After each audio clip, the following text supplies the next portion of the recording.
Boa tarde, camaradas e amigos. Eu vinha aqui a fazer uma pequena intervenção que acho que é importante, porque é a minha costela de dirigente sindical que também puxa para esse lado, sobre o papel dos trabalhadores de autarquias na construção do poder local. Não é? Já agora, para saberem a história toda, eu também sou autarca, porque sou eleito na Assembleia de Freguesia de Barão São Miguel, que é uma pequena freguesia do Concelho de Vila do Bispo, não é? E, portanto, também estou aqui mais ou menos nos dois papéis, mas, de qualquer modo, eu gostaria de falar também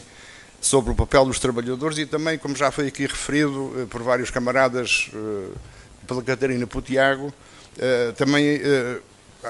considero que era importante também o envolvimento destes próprios trabalhadores das autarquias na construção das listas e no apoio às listas que estão, portanto, que trabalham no nosso dia-a-dia connosco e que seria também importante a sua participação. Porque estes trabalhadores, e simultaneamente como cidadãos e utentes, na luta pelo poder local, pela sua melhoria e modernização, pelos serviços públicos locais, exigindo as condições necessárias para assegurar elevados padrões de qualidade a que as populações têm direito, são causas pelas quais nos devemos bater e parte integrante da sociedade justa e solidária que nos empenhamos em construir. Dito isto, e para que a memória não se perca, começo por recordar que nem sempre o poder local e o seu exercício entre nós tiveram como fundamento a democracia. Já agora um pequeno à parte, estamos a comemorar os 50 anos de 25 de Abril, para o ano comemoramos os 50 anos das primeiras eleições democráticas para as câmaras e assembleias municipais e juntas de freguesia, não é? Com efeito, o poder local democrático emerge com o 25 de Abril e é uma das suas principais conquistas, constituindo um lugar comum a afirmar-se que é um elemento estruturante do nosso regime democrático. Uma conquista, tal como muitas outras, erguida a pulsos pelas populações, pelos trabalhadores, após a deposição das câmaras e juntas de freguesia fascistas e a eleição ou nomeação de mulheres e homens para comissões administrativas constituídas de imediato após o 25 de abril de 64, naquela que foi uma das mais expressivas e significativas ações do movimento popular subsequente à Revolução. O fascismo não foi só a supressão das liberdades, a opressão e a guerra. Também eternizou uma situação de verdadeira miséria e marginalidade, não sendo mais lembrar que na altura da Revolução faltavam 700 mil habitações, e parece para lá que caminhamos também agora. 57% das habitações não tinha água corrente, 36% não tinha energia elétrica, 87% das sedes do Conselho não realizavam o tratamento de águas poluídas e de esgotos, ou que mais de 1.500 povoações estavam privadas de qualquer acesso rodoviário.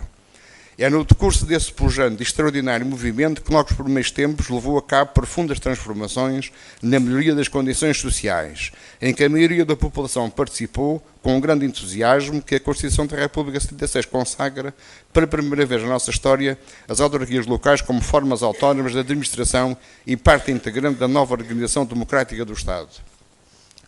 Em 12 de dezembro de 76 tiveram lugar as primeiras eleições autárquicas livres. Nesse dia foram eleitos 304 presidentes de Câmara, 5.135 membros das Assembleias Municipais e cerca de 26 mil membros das Assembleias de Freguesia.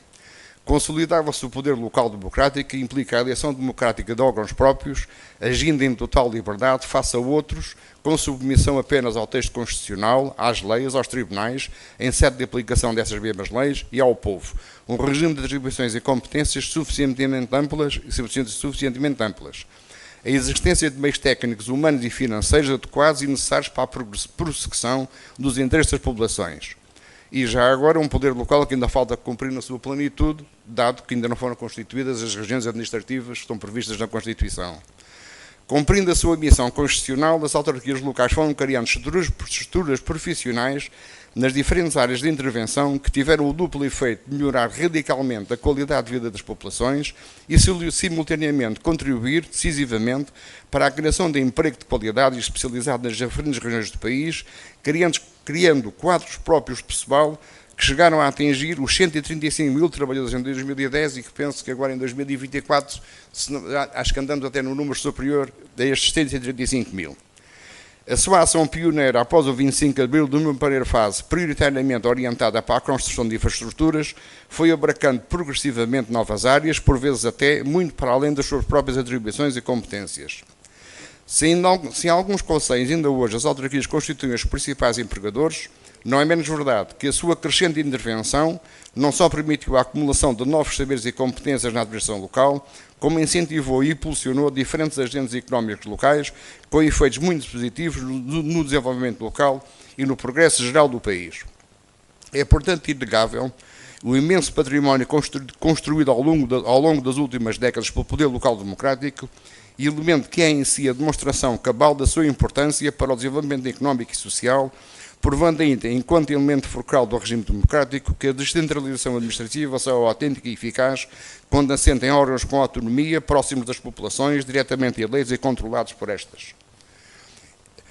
É esse poder local, ancorado nos valores de Abril, que tem sido alvo de ataques por parte de sucessivos governos ao longo destas 5 décadas. A longa lista de ataques ao poder local e à sua autonomia pode ser exemplificada pela extinção das 1168 freguesias, que estamos fartos aqui de falar, a que os municípios escaparam por razões táticas, já agora também são à parte, e simultaneamente o encerramento de serviços públicos de proximidade, como escolas, extensões de saúde, estações de correio e outros, acentuando ainda mais a desertificação do interior do país. Centralizou-se e concentrou-se a gestão da água e do saneamento, tendo em vista a sua entrega a privados, privatizou-se a EGF, a Empresa de Tratamento de Resíduos, retirou-se competências aos municípios na fixação dos preços e tarifas destes serviços, com o claro objetivo de garantir os lucros de futuros operadores privados. Retirou-se às autarquias os recursos financeiros indispensáveis ao exercício das suas competências, em prejuízo dos direitos das populações a serviços públicos de qualidade e acessíveis. Avançou-se ainda com uma falsa descentralização, por via da qual se municipalizaram importantes funções sociais do Estado, como a educação, a saúde e a ação social, que também já foram aqui referidas. Os trabalhadores, agora propriamente ditos, foram alvo de congelamento e reduções salariais. As carreiras congeladas desde 2005 e posteriormente destruídas em 2008 conduziram à desmotivação dos trabalhadores, ao aumento da flexibilidade e da polivalência funcional. Reduziu-se o número de dias de férias, eliminaram-se feriados, o aumento dos impostos e de contribuições reduziu o seu poder de compra em mais de 25% neste período, recuando a níveis de 97%. A remuneração base média mensal bruta na administração local é inferior ao valor médio da restante administração pública, com cerca de 20% dos seus trabalhadores a oferir apenas o rendimento mínimo mensal garantido. Cerca de 49% do total de trabalhadores da administração local, concentrados sobretudo nos grupos de assistentes operacionais, para os operários e auxiliares, têm uma remuneração base média bruta mensal, este ano, 878,41 €. São salários baixíssimos e frisa-se que estamos a falar de médias e remunerações brutas que diminuem fortemente a capacidade de atração e fixação de trabalhadores por parte das autarquias e que naturalmente desincentivam e desmotivam a sua participação e intervenção. Impôs-se ainda a redução obrigatória do número de trabalhadores, que liquidou milhares de postos de trabalho, isto nos tempos das trocas e posteriormente a esta situação. Esta sangria naturalmente condicionou e restringiu fortemente a capacidade de realização autárquica, degradando e retardando as urgentes respostas às populações. Pois se aos eleitos é exigida a definição de um programa eleitoral e de um compromisso para a sua concretização, não é menos verdade que é aos trabalhadores das autarquias que cabe planear, preparar e executar o seu cumprimento. Se este quadro constituiu para algumas autarquias uma oportunidade para a entrega a privados com custos elevadíssimos e poucos transparentes de muitas funções e serviços públicos, desde a limpeza urbana, ao tratamento de espaços exteriores, aos serviços de manutenção e reparação de edifícios, à reparação e melhoramento de vias municipais, aos serviços de abastecimento de água e esgotos e à exploração de equipamentos municipais, outras autarquias houve, como é do caso das autarquias CDU, que souberam resistir e que tiveram capacidade para, com o empenho indispensável dos trabalhadores, continuarem a assegurar serviços públicos de qualidade, afirmando a superioridade do poder local democrático e a capacidade de gestão e de intervenção da CDU. Todos sabemos que o serviço público e os trabalhadores que o concretizam são o alvo direto da ofensiva neoliberal. O negócio privado, para se afirmar como solução, precisa de serviços públicos desorganizados, funcionando em condições degradadas, com trabalhadores motivados, mal pagos e de preferência desqualificados. Isto é, quanto pior for o serviço público, mais fácil é justificar a sua entrega ao setor privado. Mas é também evidente que não se pode cuidar e desenvolver a cultura de serviço público perseguindo os objetivos da gestão privada de rentabilidade, desenvolvendo a lógica da competição entre os trabalhadores e minando por essa via a cultura de serviço público, cujo único objetivo terá de passar por boa gestão de recursos, com vista a obter elevados índices de satisfação das necessidades e aspirações das populações que representam. Por todas estas razões, um dos principais desafios que as autarquias locais enfrentam, e em particular das CDU, apesar da difícil situação em que vivem, passa pela necessidade imperiosa de afetar o maior volume possível de recursos à avaliação pessoal e profissional dos trabalhadores, à recuperação do desinvestimento muito acentuado na qualidade das relações e das condições de trabalho, ao investimento na redução do reforço e penosidade no trabalho e à melhoria das condições de saúde, higiene e segurança no trabalho.